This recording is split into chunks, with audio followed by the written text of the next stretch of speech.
hello, adventurers! Thank you so much for joining us for Adventure Hour here today. I am here with Jason Theodosis and Sam Piaggio, and today we will be doing the Choose Your Own Adventure Escape of Bloggo, Creature of the Maiwar.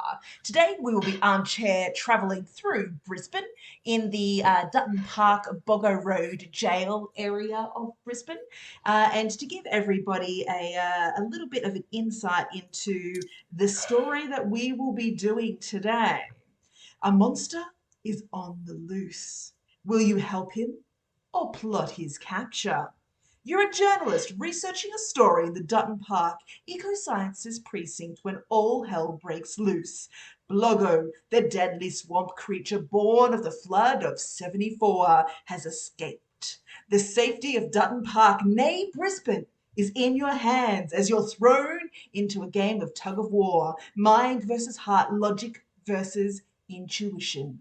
Whichever wins, you'll be confronted by an adventure that will have you questioning, who should you trust? Who should you help? Dun, dun, dun. All right, I'm excited. But first, before we dive into our adventure, do what we always do. Hello, I am Emily Craven. I run Story City. Story City is an app that allows you to explore the streets of your city as the hero of your own adventure. So we have a bunch of real life choose your own adventures across the world where you get to step into the shoes of a pirate looking for pirate treasure, or maybe a journalist searching for a monster. The Story City platform allows anybody to be able to make these stories without needing to know anything technical. And today I have with me the wonderful author for the story, Jason Theodosis. Jason, thank you so much for joining us. Yeah, it's a pleasure to be here. Thanks for inviting me on. So Jason, can you tell everybody a little bit about your background, maybe what you're up to recently, and maybe how this idea came to you? Yeah, sure. Well, probably just started with movies, to be honest. That's where my interest in stories began. I went to uni and did a Bachelor of Animation, and then later did a diploma in film, and then discovered that I really enjoyed writing when I took the screenwriting class, and just loved the process of it, and pretty much being alone in a room and coming up with wild ideas.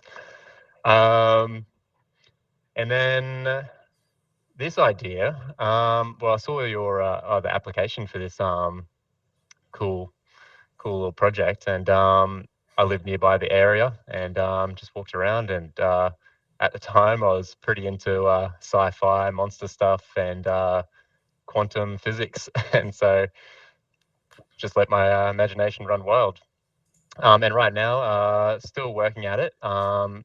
Mostly been writing screenplays. I'm working on 2 feature screenplays, with the hopes of getting a grant one day, or some possible, funding to get something happening, or writing something so cheap that I can do it myself.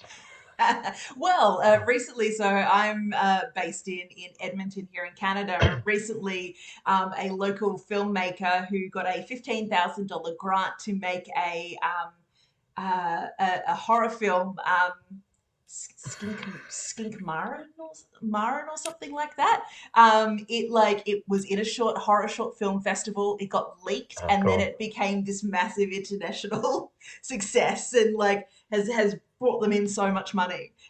So you never know, Jason. You never know. Yeah, Someone that's could awesome. leak the Yeah. right thing, and the next thing you know, you're on the way. Um, Yeah. I'm always terrible at the last 5% of putting it out there, or like, I don't like the document funding phase of things and stuff. So I'd rather have something near finished where I can put out there and hopefully get interest. But I'm just very slow. so your screenplays currently, can you give us like a quick like one liner about what they're about?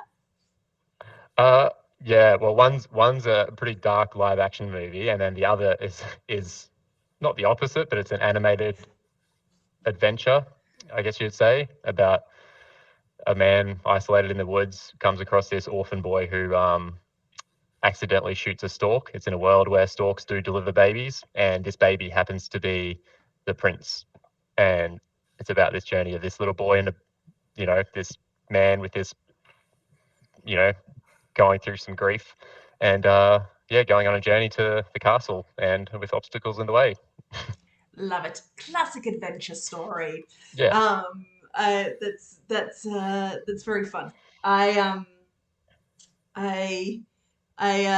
see like a mix of like Mowgli from like Jungle Book, but then also like a little bit of like a Shrek vibe going on there. So Yeah, there's a bit of that too. Yeah, it's funny how your influences change so much if you've been writing it for a long time, and then it just keeps 1 minute it's like a Del Toro movie, and then the next minute it's like this 80s Dark Crystal thing, and then nice. all over the shop. Nice, I love that very much. And then we're also very, very honoured to have the wonderful Sam Piaggio with us today. Sam is an actor. I have had the pleasure to do previous podcasts with him and seen him do some wonderful bits and pieces across the years. So I'm very excited to have Sam here. But also, Sam has a wonderful Twitch channel that he runs with a group of very talented voice actor friends, which I'm going to poke him to also tell you guys about right now. Sam, can you give us a little bit about your background? What are you working on right now? I can. What are you up to? Well, like I said, I'm a voice actor and a performer. I'm doing this the Twitch channel, Lost Worlds Archive, for the past 2 years. Although we are currently on, I guess, a kind of like a hiatus because real life got in the way with a bit too in the way, and so we sort of had to. We're still having to. I think the plan is in a little bit to sort of at some point have a bit of a discussion to sort of work out what we're going to do moving forward. But a lot of the content we've done, we're playing like doing like role playing games, and with the original game started with as a group of Australian based actors and voice actors and this Canadian based novelist running the game for us, and we. All that's on our YouTube channel with the same name, Lost World Archives. If you wanted to go check that out, Go check it out. Go check it out. and I mean, it's sort of, I guess it's if you're not into the role playing part of it, but we were very focused on like the parts that we enjoyed was like the narrative and the character interactions and all that sort of stuff. So I definitely I have a few people told us they kind of just treat it like a radio drama, and they don't even watch us. They just have it running, having the audio running, and so they can just listen to us tell this story as it sort of came into being. But I've also as I said, if I was thinking interestingly, I guess. I met Emily doing a voice acting gig for one of your books, which was like the first time I'd done voice acting really. And I sort of came out at the end of that being like, that was great. How do I do more? And now I'm currently sort of in the process of, well, I mostly have moved into I've got myself a new apartment, but I've got grand plans to turn one of the rooms into like a recording space and actually have like a little booth. And I just yesterday I finally got the electrician to come back and finish the work because they sort of did half the job and then had to get some other stuff sorted out before they could come back in. But then there was just multiple delays, and then they're like, okay, in the new year. And then it just took us until now to actually get them in. But like, so I've got the beginnings of what will hopefully be like a little recording studio that I can do a lot more, and essentially have like a home studio so I can have professional quality from home, as it were. So that's hopefully that will be in the coming months. We'll be able to sort of get that underway, and exciting. Which will be exciting. Yes, you can be like live from the studio. Yeah. Yeah, I love that. I was also remembering, it just occurred to me that I, from doing the podcast with you all those years ago, is the reason I have a Twitch account. Really? And it just that memory just came back just before we went, because it was because we recorded the audiobook, and then once we actually did the podcast, we sort of went back and listened to each episode, and then we had like a discussion part where everyone who was available, we sort of got back and we discussed and reminisced about doing that part. And then when you're promoting it, you would often put up like highlight things that we've said, and then like link that person. And you sent me a message being like, it's getting really irritating that I can't link to everyone else. I can link to like a Twitch thing, to some sort of social media Twitter platform, yeah, or something. So a Twitter right? thing, you don't have that. You need something. And I was just like, I don't want it. And I finally was like, all right, I'll get a Twitter. It's fine. And then sort of like once I got it, I was like, oh, okay. And now I get to watch it burn, which is also fun. Right, real time drama. You can't say that I don't bring the fun stories into your life, Sam. Right? Forced me to interact with people on the internet. How dare you? What? Well, as Jason can tell you, he does also not really have a presence on the internet. Yeah. I was trying to link to him for this podcast as well, and I was like, Jason. This is a trend. I feel like this is a trend that like I'm getting guests on this podcast who or on this live stream who have decided to be like, no, I shall not do technology, and I will be free in this world making things. Hide in a cave somewhere and pull the strings rather than. Right, and here's me being like, Twitch, Instagram, Facebook, what about that? I think that also happens when you're an expat overseas as well, because that's how you keep in touch with people, right, is the social media. So, like, I could never, like, if Facebook started to burn to the ground like Twitch, I'd be like, oh my God, what do I do? Because that's how I speak to most people back home. So don't burn down Facebook, please. All right. So today we are doing the escape of Bloggo. Is everybody interested in being part of the reading? Jason, Sam? Yeah, sure. Yeah. Okay. Cool. I figure that rather than you guys hearing my boring voice narrate the whole way through, maybe Sam, do you want to swap out with me, like per chapter basis? We'll have I'll narrate the one chapter, you narrate the next one, and we'll kind of go down that way. Sure. Yeah. Yep. And then the idea is that we dive in. If we are not narrating with the lines that our various characters say. So I think in our first location here, we have a scientist of some description. And I think that's our main person. So who wants to take on board the scientist for the first one here? I can't even remember what he says, but sure, I can do that. All right, let's do this. So everyone, welcome to Bloggo Road. Now, Bloggo Road has several key features. On the left here, in our street view, you can see the Ecosciences precinct. This is where our monster is escaping from.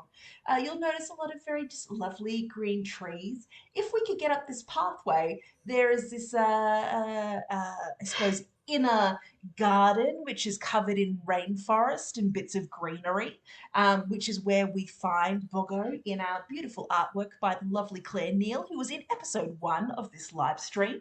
And so this is her artwork from the story here. And then on our right here, we have the Bloggo Road Jail, which coincidentally, young Sam here used to be a tour guide for. Yes. I used to do ghost tours at night. Right there, right What was your favorite ghost story?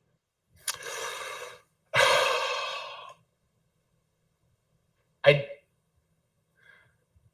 was. I think one of my favorite. It wasn't the story that I told per se, but like, there was. We didn't really go into it because it wasn't like a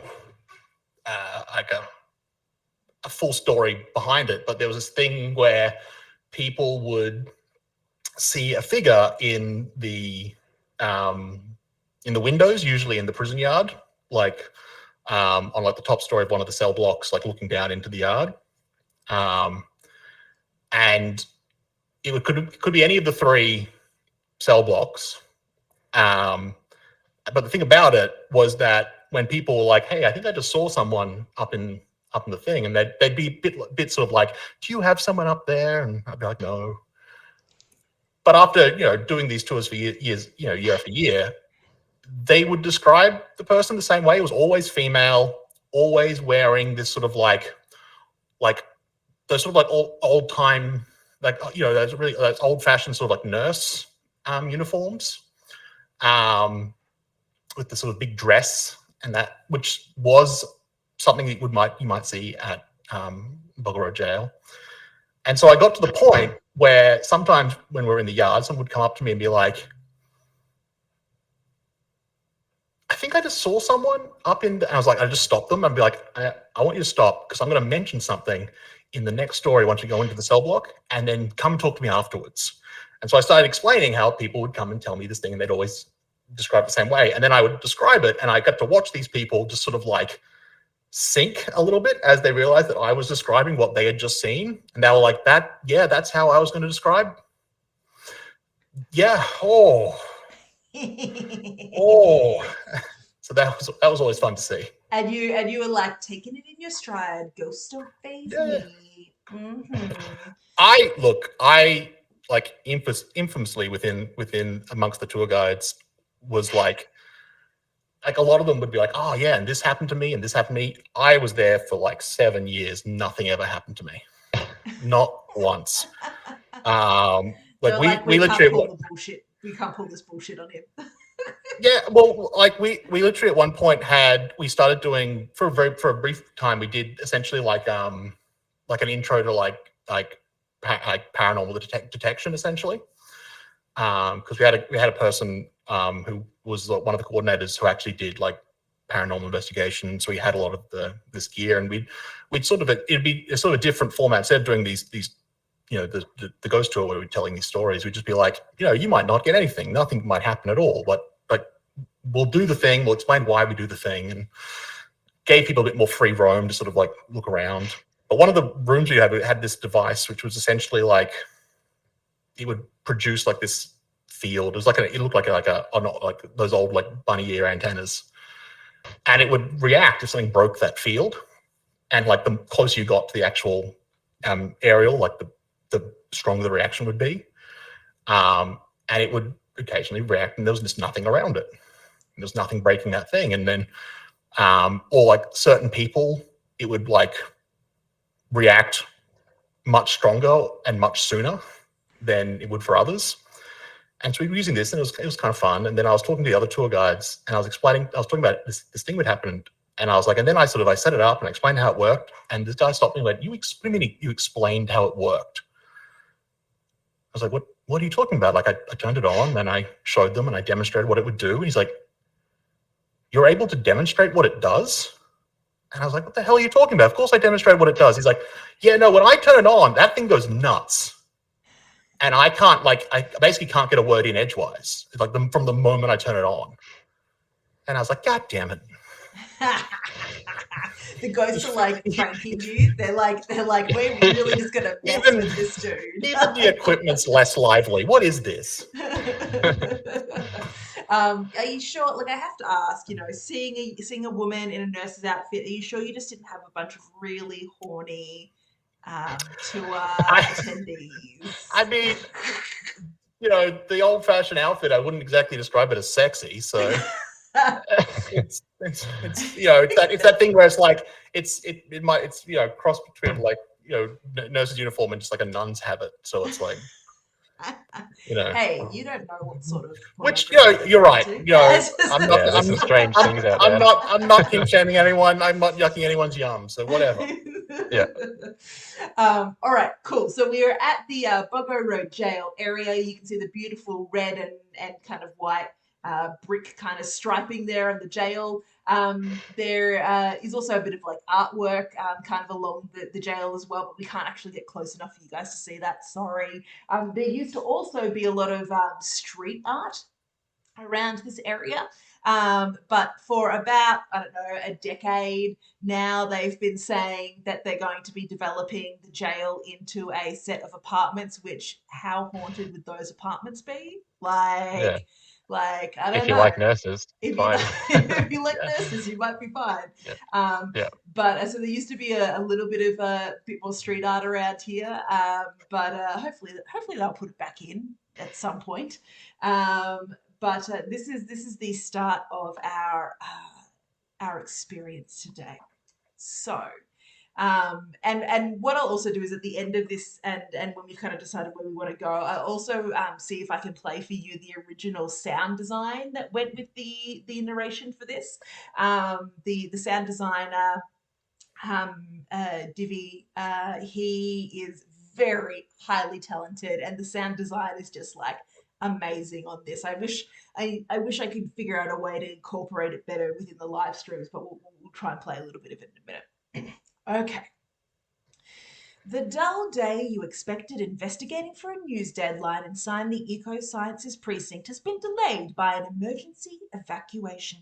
You now find yourself lingering amongst confused and restless research employees on the boulevard between the government building and the old prison. Men in dark grey suits and black ties with the physique of rugby players hustle about the property.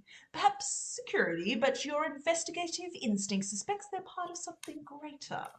You hear whispers of panic amongst the group and ask the bearded scientist beside you.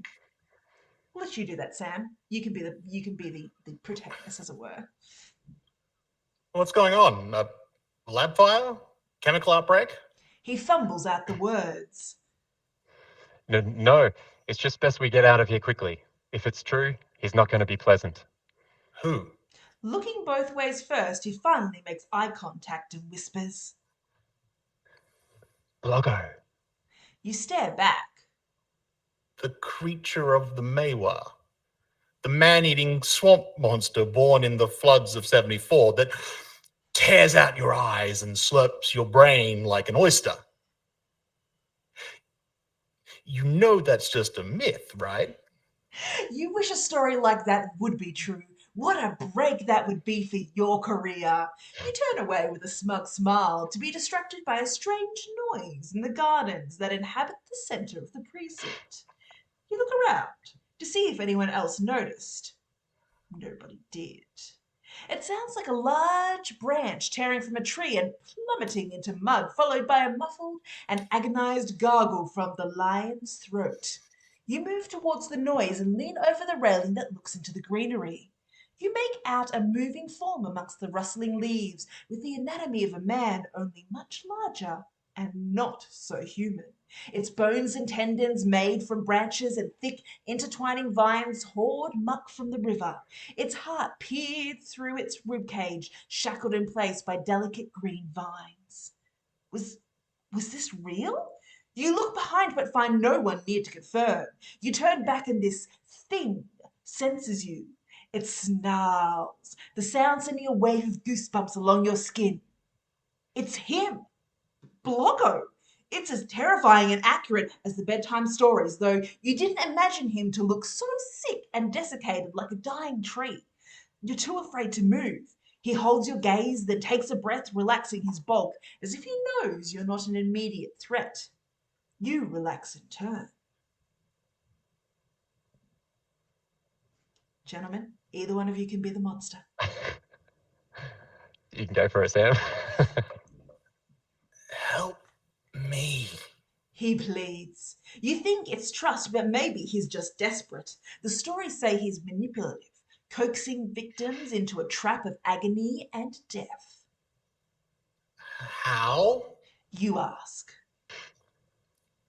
A friend is waiting for me at Outlook Park. She has something very important.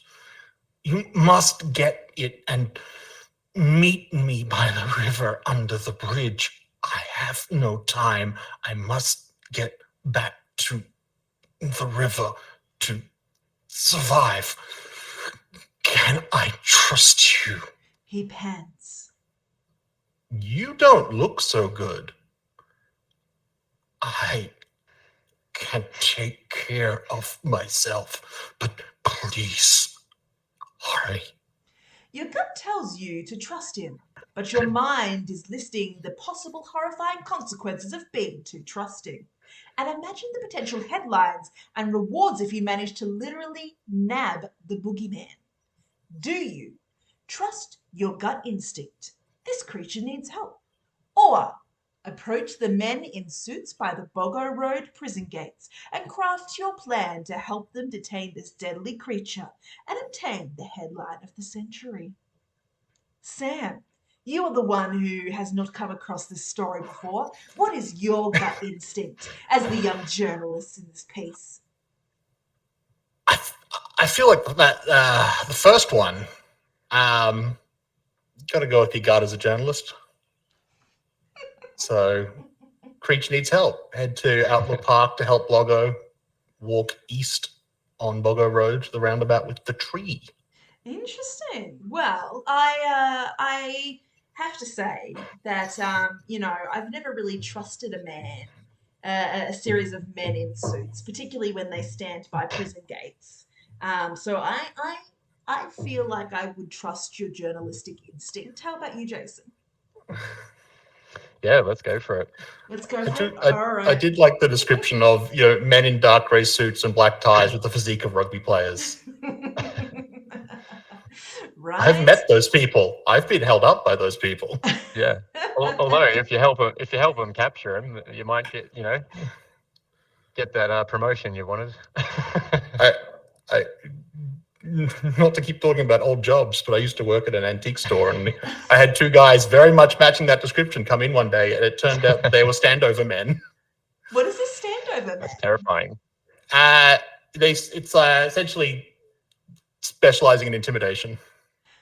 Okay. So they quite elegantly set themselves up so I was pinned behind my desk, and then sort of essentially were like, hey, we would like they didn't ever say anything directly, like they weren't like, so I couldn't say, hey, they said this to me, but like they were like, we want to talk to your boss, and like everything about their like the tone and body posture was like, it's like, you're going to tell us how to talk to your boss, or we're going to go out back and you might not have knees at the end of that. And I went, I'm not paid enough. What do you want to know? Yeah, wow. Turned out they didn't want to talk to my boss. They want to talk to the previous owner of the store where he was in. And so I was like, oh no, that's not, that's a different person.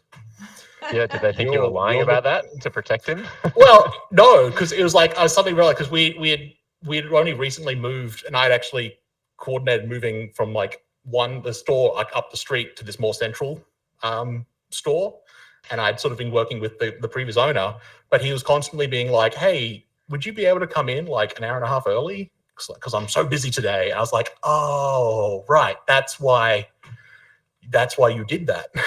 Because you were dodging these scary men. Cool. Very interesting. So spurned by ghosts and intimidated by hitmen. This is the life of an actor in Brisbane. Just work a variety of disparate jobs and have a variety of interesting stories at the end of it. That's right. Yeah, there's a lot of those elements in this story, actually, depending which path we go down. Okay, all right. So we are going to Outlook Park. This beautiful piece of artwork right here. Outlook Park is going to take us to the other side of the precinct. And this is a wonderful outlook area across Brisbane. There is a beautiful park here for the kids as we look out over the city.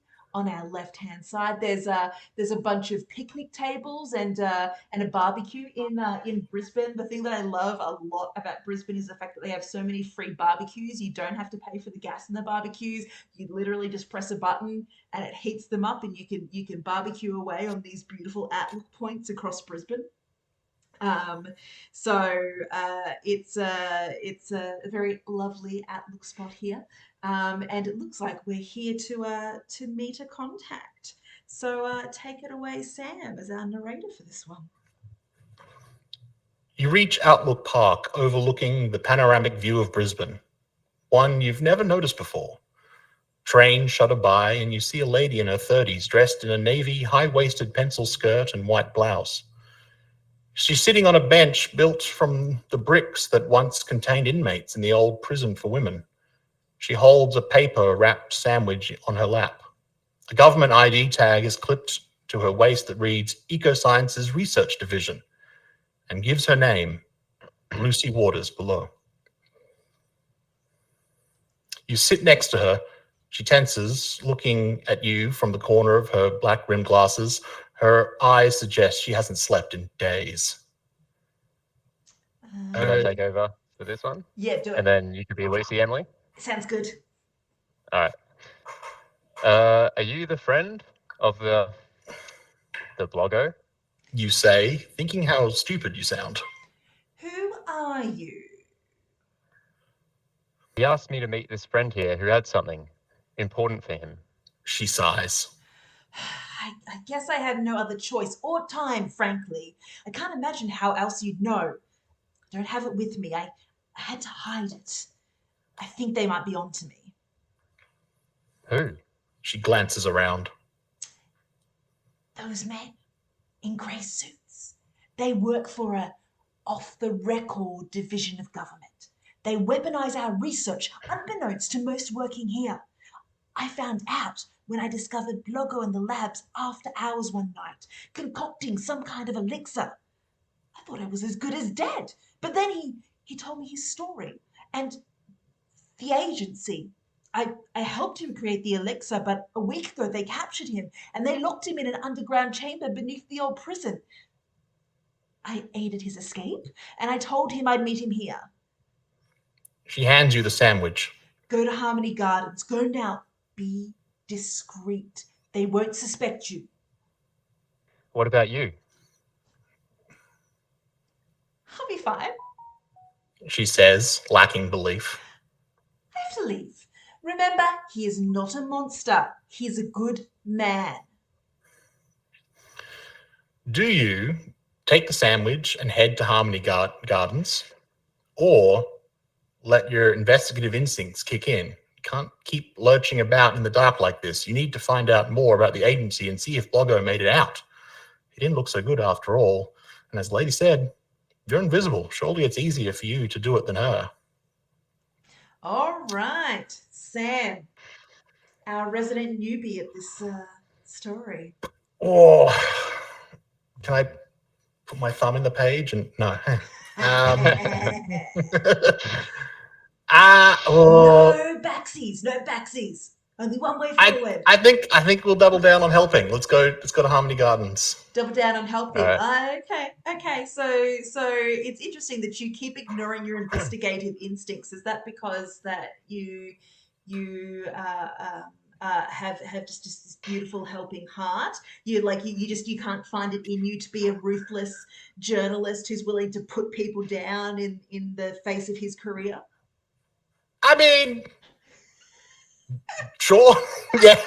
It is a sort of, I guess, yeah. I do. I guess when in these sorts of things, the first go through, it's like, might as well, what would I ideally do? I guess, and then you can go back and like, what if I was how?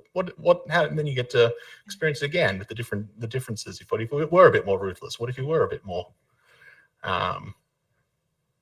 That's the fun of these kinds of stories. You get to sort of legitimately changes each time you read it. Exactly. Yeah. That's what I love about it as well. I really also love the little added kind of like history piece that these benches here were from bricks from the. So is the women's prison part of the main jail, or it is a separate building? It was a separate. It was because like the Bogger Road that is still there is only a very small section of what the original complex used to be. So that was the part that's left is sort of like the long-term sentencing area, I think. I think it was like, from memory, it might have been like the sort of distinction between the jail and the prison. And so where the Ecosciences area, that whole space used to be the jail as well. And then I think on the other side of that was where the women's prison was. If I might be misremembering this part. I have a feeling maybe the women's prison was like the last part to cease being used, or I might be very wrong about that about that part. No, I'm going to take it as fact. That is now fact. It is now in the history books. Wouldn't recommend it. I wonder how haunted the Ecosciences precinct is then. We did like because the night security at the Ecoscience also sort of covers the sort of area around Bogger Road. So like end up we'd have chats with them, and a couple of times they'd be like, yeah, a couple of weird things will happen, and they'll sort of talk about it, and I'll be like, you've just basically like almost word for word told me a scenario that is supposed to happen at the jail. Creepy. Do you want me to tell you that? And they're like, no, I don't need to know that. I'm like, okay. I have to work here, man. Be quiet. Yeah, it's like... All right, so we're heading to Harmony Gardens, which is a little bit deeper towards the river. We should explain that the Maiwar is the name for the Brisbane River. It's the indigenous name, right? Yeah, that's right. Yeah, so it's the Aboriginal name for the Brisbane River. So that is why he is the creature of the Maiwar. Is the monster made up, or is there actually like myths around that? No, it is made up, but obviously, inspired heavily by like Swamp Thing and those kind of old monsters from the movies, black and whites. Nice. I wonder if it just worked out really well that the science precinct was right next to the jail, and just the location. I think that's how the story came about, was just walking around and just putting things together in your mind. Nice. I like that. It looks like Street View won't let us actually get into the gardens themselves, but if we see if we can find, because there's like a artwork that is that looks like a little kind of xylophone, isn't it? Yeah. Yeah, it's the sound sculpture they called it, and it's kind of like a playground for children with hearing impairments.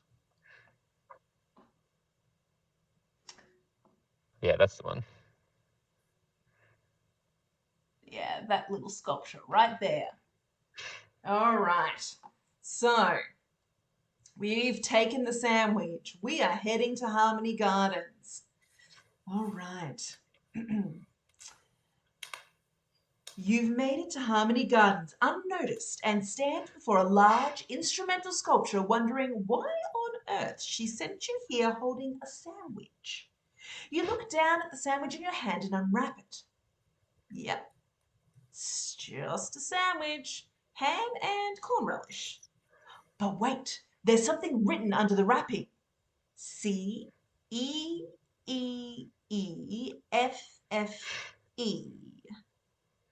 You look up at the chimes and your brain clicks. These are musical notes. You find a stick nearby and stand in front of the chimes. Oh, let's find our piece of artwork for this as well. There we go. Beautiful. You try your best to recall the school music lessons and look for C. You count 8 tubes in from the left and clang it with your stick. then 3 times on the second tube on its right. E, E, E. Followed by 2 clangs 1 tube over. F, F, and 1 tap on the tube to its left. E. The tune sounds familiar, catchy. You hear piano keys mimic the notes that you just played. As you have that annoying feeling of trying to name that tune, you're distracted by a click. It came from the name plaque on the podium to your right, the side printed in Braille. The glass plaque is slightly ajar like an unlatched jewelry box. You carefully lift it and peek inside to find a glass tube that could fit comfortably in your hand. It contains a rich, red liquid, and attached is a note with the same handwriting from the sandwich wrapper. Good luck. You grab the tube and suddenly feel cold in a shadow cast over you. You hear the creak of a tree branch grinding together. You don't want to look, but you can't help yourself. Bloggo is towering over you, looking much healthier than when you first met. Lucy sure has a sense of humor. Bloggo says, looking at the chimes. He's more intimidating this close, but while you're frightened by his presence, you're more bothered that you can't figure out that damn song. What's that tune? I can't put my finger on it. You reply. It's our song. He says, rocking from side to side, a sweet smile on his barky lips. You and Lucy? No, He chuckles. me and my Helena. That was our favorite song just before the accident happened. Hooked on a Feeling by Blue Suede. Ah, that's it. Wait a minute. Helena? Accident? I wasn't always this. I was once just a normal young man in love, wanting to make something of himself. I was studying for my master's degree in science just across the river at UQ. He lowers his head and his eyes become pensive. One afternoon, January 27th, 1974, the day Brisbane flooded, Helena visited me in the labs. It had been raining for days. All she wanted was to dance in the rain. I needed to focus on my experiments, but she was just so goddamn persuasive. But we were there too late.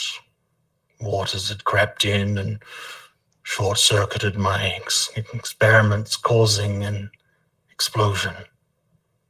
Her kiss is the last thing I remember before waking alongside the river alone, looking like this.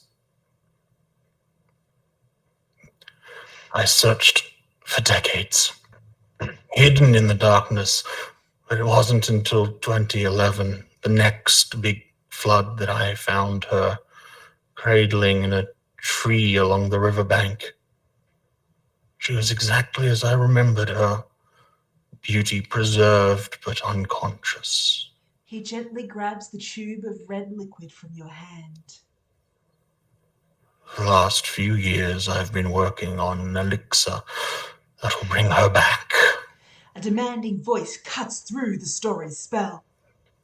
Stop what you're doing. You jump. A team of agents charge towards you from the main road with pistols drawn. 4, maybe 5 that you can see. Bloggo crouches into a fighting stance and snarls like a cornered beast. He pushes you behind him with a hand the size of your torso. The agents slow and aim their weapons. One looks like a net cannon and the other a harpoon. Bloggo roars, blowing everyone's hair into a frenzy. An agent shouts. Don't move. Cooperate or we'll show no mercy. Bloggo holds out the elixir behind his back while fixing his fierce glare on the agents. He mutters, "Take it." Take it. Take it. Meet me by the river swamp under the bridge. I'll deal with this. What if you don't? Then you still have a chance to save Helena. Do you? Grab the elixir and bolt for the river to the footpath beneath the bridge. After all, you don't want to be a civilian casualty. And if Bloggo fails, maybe you'll have the chance of resurrecting his lost love for him. It's the least you can do. Or do you grab Bloggo's hand, forcing him to follow you to try and lose them? After all, they have captured him once before. Gentlemen, place your bets. What way is this going to end? I think we go all in and take him with us. Take him with us? All right. Yeah. We go out in a hail of bullets? Maybe. We don't know. Maybe. Okay. All right.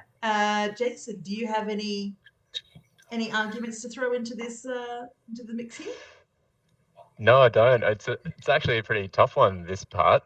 They both make good cases, and I can't remember what happens next. But yeah, it's hard to believe that he wants you to stay and help if there's a chance you can save his wife or girlfriend. Right. You know, you may only just piss him off, really. Like. Yeah. But I guess we'll find out. There's no time to tell. You got to act quick. That's right. For those of you who are listening on the podcast rather than watching on a live stream, I just wanted to describe the Harmony Garden sculpture here. So on the left-hand side, we have this very beautiful kind of like harp-looking metallic sculpture. So it's kind of like a xylophone. It's got a bunch of like metallic rows. They're all, I'm pretty sure, like hollow pipes. And then on the other side, it's got like a more like wooden xylophone. And there are like little battens hanging from that sculpture.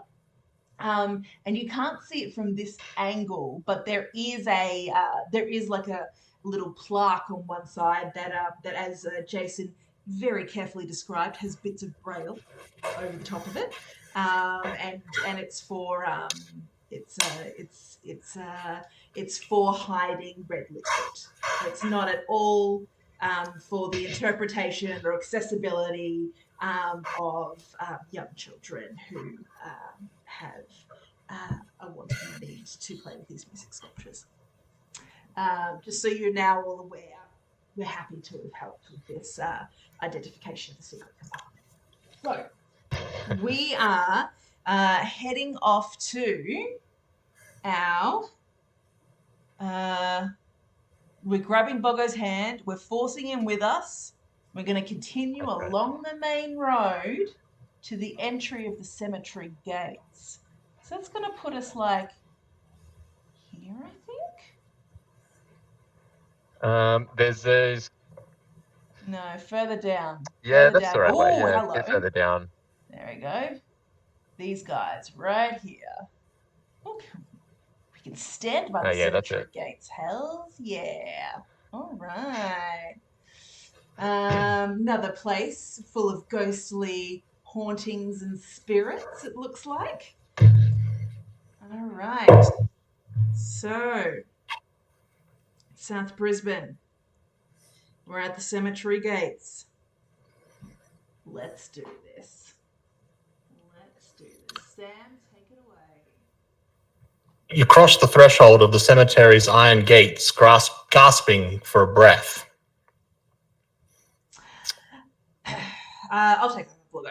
Oh, sorry. No, actually, let's do Jason. Jason can do Bloggo for me. Oh, all right. You got this. Let's split up from here. They're gaining on us. Bloggo suggests, as you become aware that you are standing in the spookiest graveyard you've ever seen. You nod. He holds out his hand, palm facing up. A leafy vine crawls up his arm and blossoms into an elegant flower with blue petals that fade to white. Eat this, says Bloggo. You look at the flower like a curious child and pick it from his hand. Find Albert Ernest Humphrey. Go right at the fork and down the hill until you see the gravestone under the tree with the view of the river. It's next to the white monument that looks more like a Greek garden feature. You'll know it when you see it, he says. Wait, why am I eating a flower? It allows you to see what most can't. I have a lot of friends here, and Al is one of them. Find him and he will help you. The flower has properties that allows your brain to see energy fields of the deceased.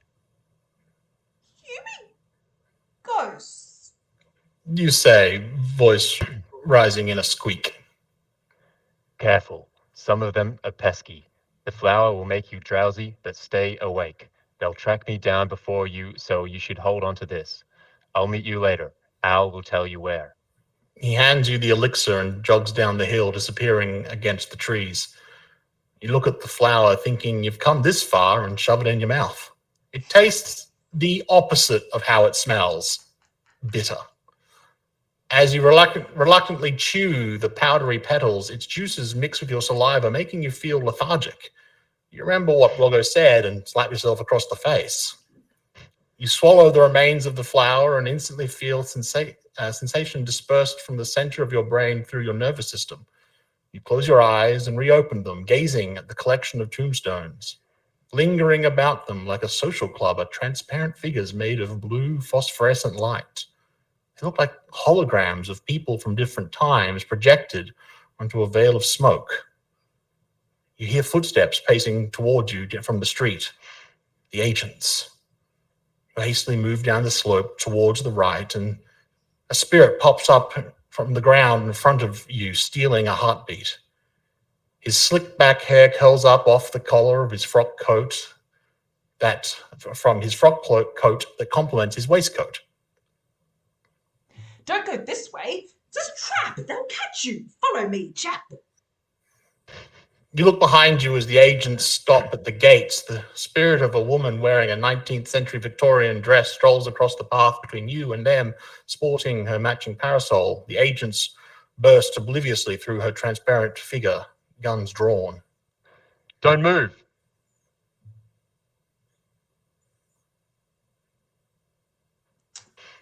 It's you, Sam. You've got the choices.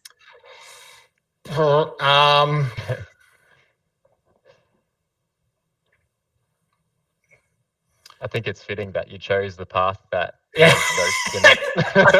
I think this is. I never ran tours at South Brisbane Cemetery, but we definitely had people from within the same group that were doing tours there.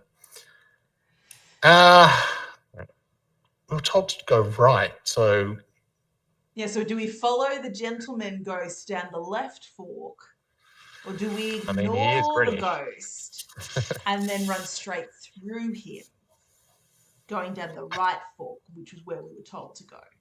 Yeah, I think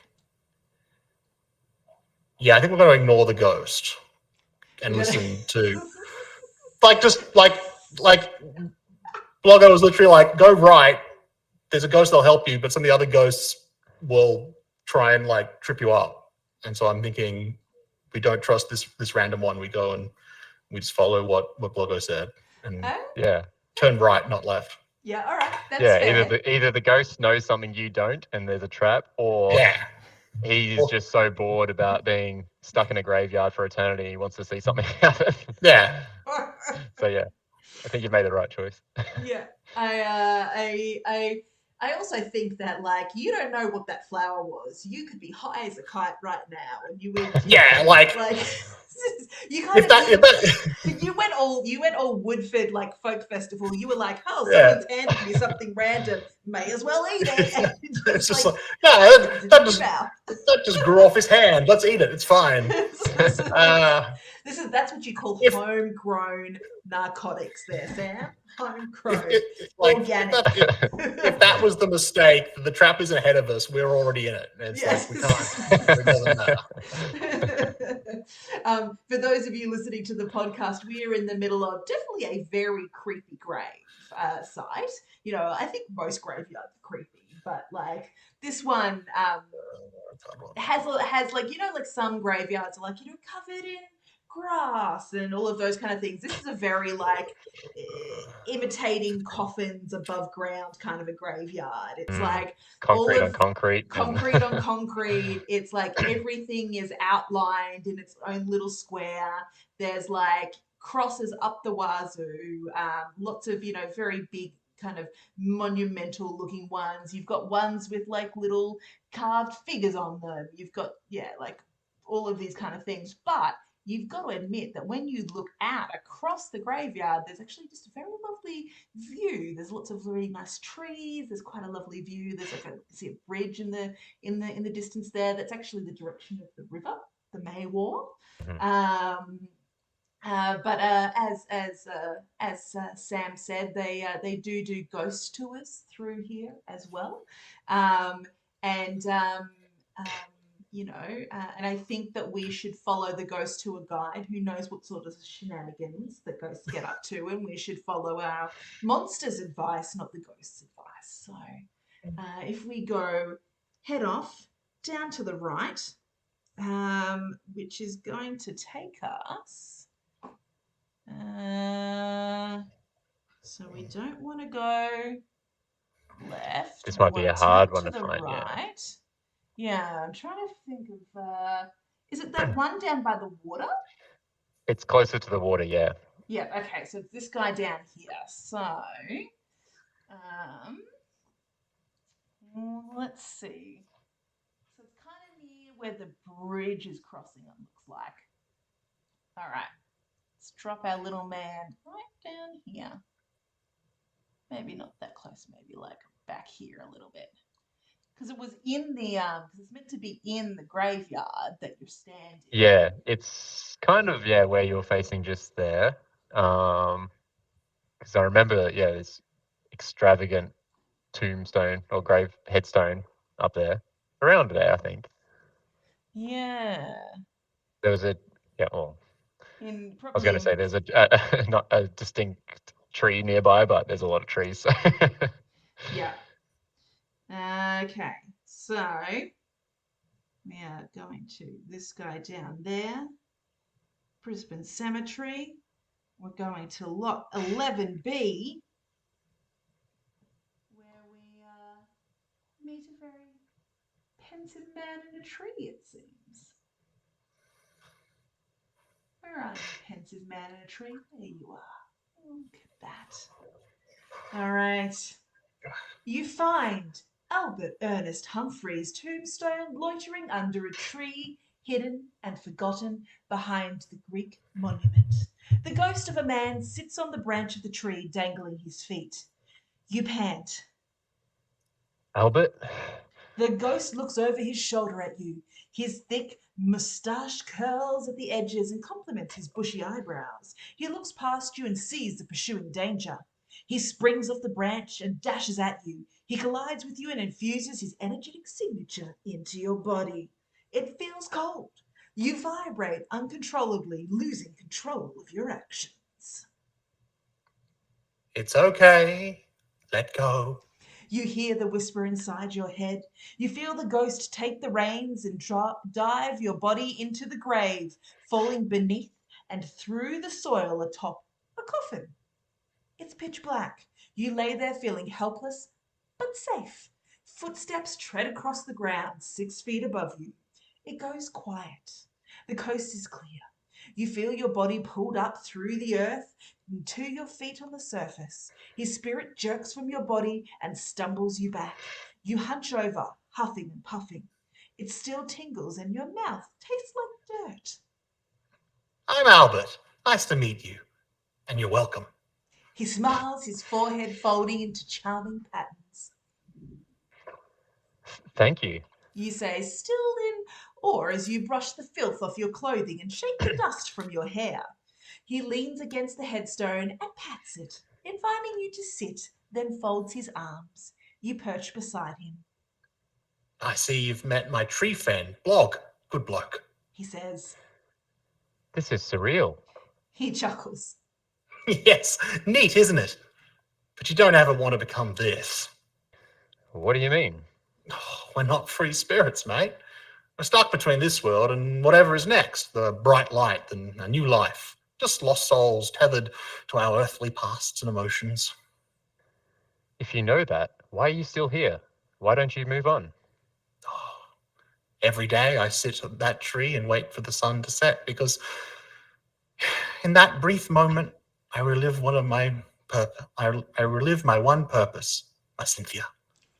I will relive that feeling for eternity if it means that I can experience being with her again. I'm not ready to let that go. That's why it's a noble thing you're doing, helping Blogg to reawaken his true love. When you die, you want to be free. So while you're here, live and love now. And when it's time to check out, leave your luggage behind. You sit in the peaceful silence of the cemetery, watching other souls roam about. It's been quiet for a while now. Should be safe. Wait for Blog at the park bench by the river that looks over the bridge. Thank you. You say sincerely. Oh, now we don't have to make a choice. We get to go to the park that's right. bench, resting on a mound across Memorial Drive Park. I was trying to see if I could get closer to the monument from up here, but it doesn't look like I can. It's very sad. But it is a very lovely cemetery. All right. So we have a little park bench that is just over here. Just there. Look at that. What a beautiful outlook. So nice. Ah. Memorial Park. When I used to live nearby, I'd go for my runs down that road around the Corso and across that bridge. And after I wrote this, I could still, every time I looked at that bench, I could still think of this this story and how it played out.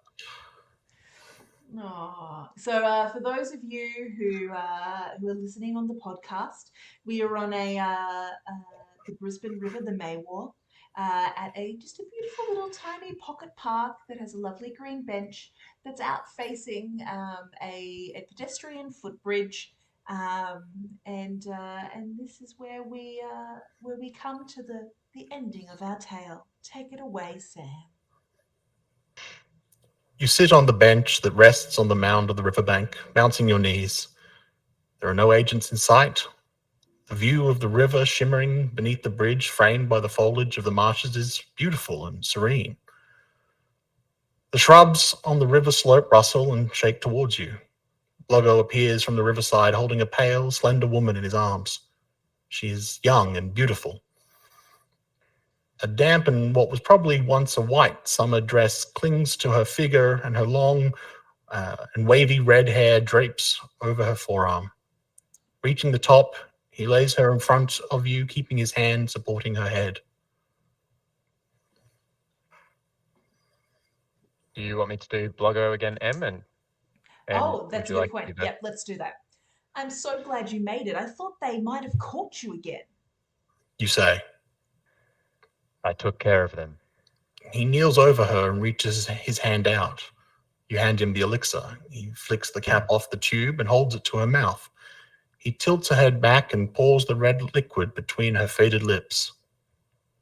Please work. Please. He mutters to himself. You both watch in anticipation.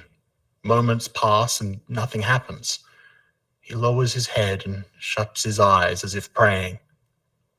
Her lips slowly fill with color, and her eyes move behind her twitching lids. In one yearning gasp, her eyes snap open and her chest thrusts off the ground. Light floods her body from within. Her body relaxes into Bloggo's arms. No. Bloggo says. Her hand grazes his rough cheek with her delicate fingers. When did you get so handsome? She smiles, dimpling her cheeks. Like a light switch, his eyes glint as he smiles and embraces her into his chest. Bang!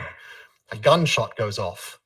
You jump from the bench, looking around. Helena becomes heavy and limp in Bloggo's arms. He pulls away to look at her face, and her head rolls back, blood trickling from her mouth. A red circle grows on her dress. Bloggo's eyes cloud, trying to comprehend. An injured agent staggers towards you with his gun. Blood stains his vengeful face. A growl simmers from Bloggo's throat. He lays Helena gently to the ground and unleashes a roar that makes you feel sick to the stomach. The agent fires again. The bullet hits Bloggo's shoulder, exploding into wood shrapnel. Bloggo charges.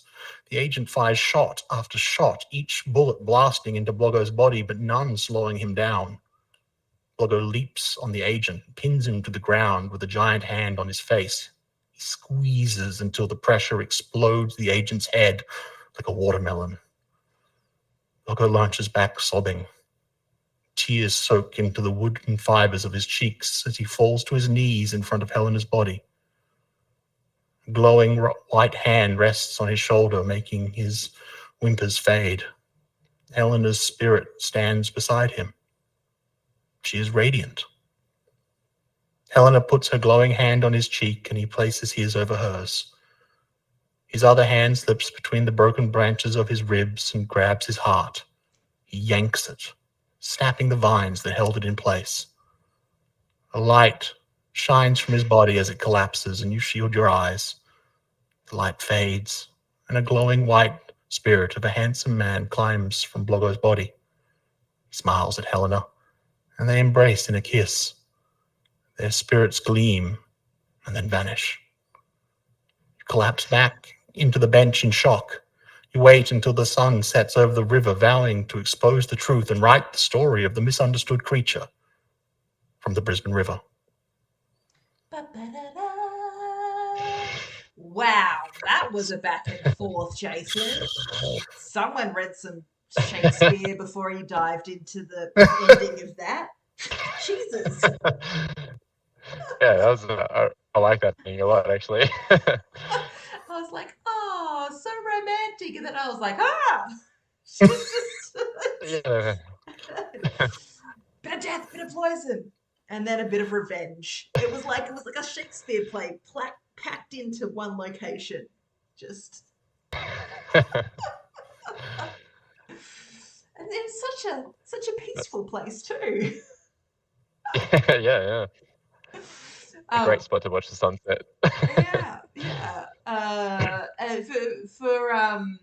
From memory, so the flood, the 74 flood that gets referenced in this story, it would have been at least as high as that the bottom of that bridge, wasn't it, Jason? Like it was pretty far up. Yeah, I think not far from the entrance to the bridge is like a little marker from the 74 floods. I'm pretty sure quite a bit of the bottom of the cemetery was under. Yeah.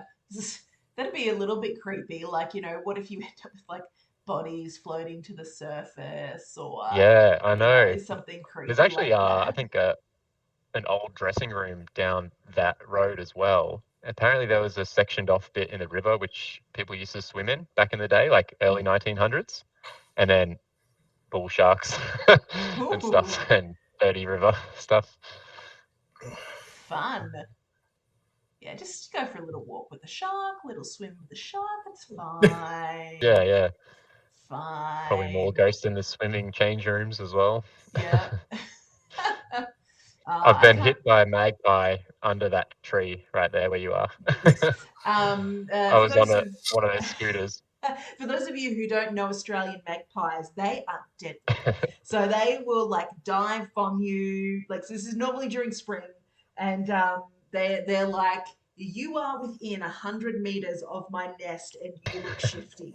I'm going to make sure you never come this way again. And then they dive bomb you like terrors. It's all claws and beak and it's and they'll follow you for a really long time. Yeah, it's fun to watch, but not to experience. It's really funny. No. And so some of the other places you could have gone down was meeting these three agents here at the entry to the Bloggo Road jail. Actually, the entry to the jail is actually just like super cool, just in general. If we go quickly to the front of it, I wonder how close we can get up there. It doesn't look very close. It's although it looks like the original entry where the gates were is kind of gone, but it's all kind of like striped brick and almost looks like a prison suit, but in a facade of a building, right? And if you were covered in iron ore, an iron ore striped prison suit, that's what the front of the Bloggo Road jail reminds me of. So you could have met these wonderful agents here. You could have ended up being captured. You could have ended up being agent fodder Helena looks to have been a victim in yet another branch. There are some very sad ghosts. And then there are some very terrifying ghosts, which I feel would have been our end if we had gone the other direction in the cemetery. So good call on Very that cheeky. one. Very good call on that one, Sam. So I did have a moment where I thought I'd meant when he like took over your body, and I was like, oh no, it was a trap all along. Yeah. But also, if they can take over your body, like, can you imagine what the other chap might have done to you if they can take over your body so easily? Like, these men look like they would happily eat a billion flowers from the hand of a monster and take a trip. So, like, you know. It would be funny if that whole ending never happened and she just woke up at the gates, just passed out, and she's just dreamed it since she had the flower. She was just like Bloggo was just getting rid of her. I mean, like, I feel like it was a successful ending. I feel like did we win? I feel like we won. I mean, it would have been not nice to exist as a monster for the rest of your days. So maybe better to be spirits. Like, yeah, spirits together. It like it doesn't so much feel like that we won. It feels like we didn't lose. yes. That was, I think, a part of that thing that I liked the best. It was like a win-lose ending. There are some endings that are obvious wins and some others that are just obvious losses. I think that was the one of two maybe that was in between. Yeah. It depends on how you look at it. Yeah, that's very true. That's very true. That is the tale of Bloggo, creature of the Maiwar. We decided to help because we're good people. We don't need to get ahead in our career. We can write the true tale of Bloggo and the agent who uncovered his demise and met a grisly end. And we decided to help, and 3 to 6 people died. just a smidgen of death.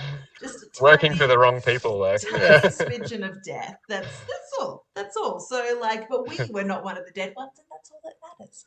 So, successful journalisming, everyone. Aren't we great journalists? Well done, us. Yeah. All right. She might have an addiction now, though. Yeah, maybe. You never.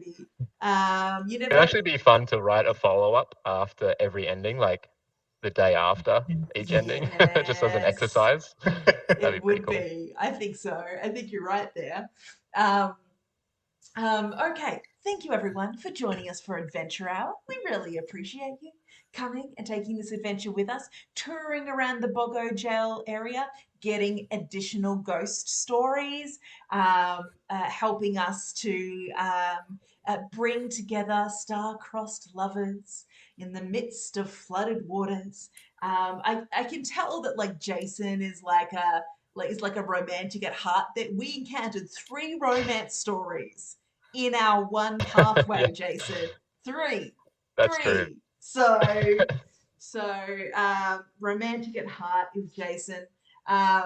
If you guys are creators, we run a creator lab every Monday here on Twitch, 4 p.m. North American time. I think it's 9 or 10 a.m. Australian time, where if you are interested, we brainstorm stories. They don't even have to be interactive stories. They don't even have to be for Story City. You could brainstorm a screenplay. You could brainstorm a short story. I will practically brainstorm anything with you as long as it doesn't have poetry in it, because I'm really bad at poetry.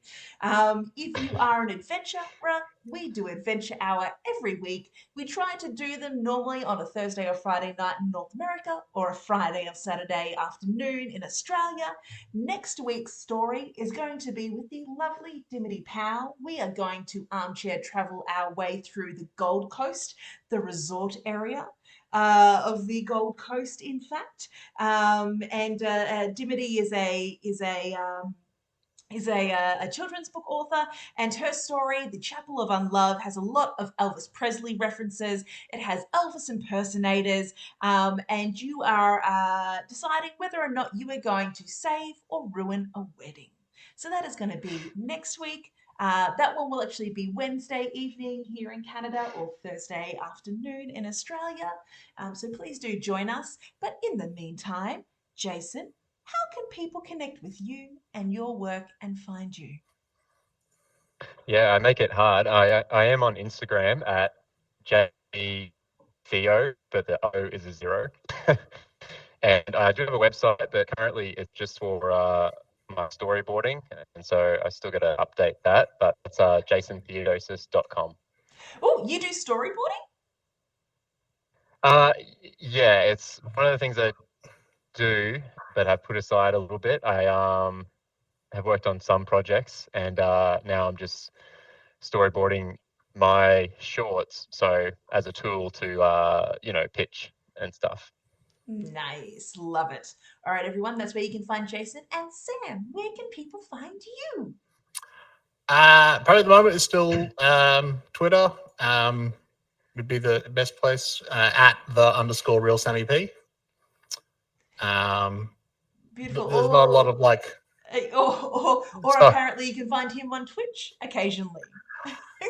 Not at the moment. As I said, we're sort of in a hiatus. So if you wanted to sort of catch up on something, if that stream sounded interesting, then the YouTube channel Lost Worlds Archive really has all of our previous episodes on it. The 4 So Brisbane Square if library you want to cubes check that above out, you. that's where to go to see that. And that we do have a Twitter for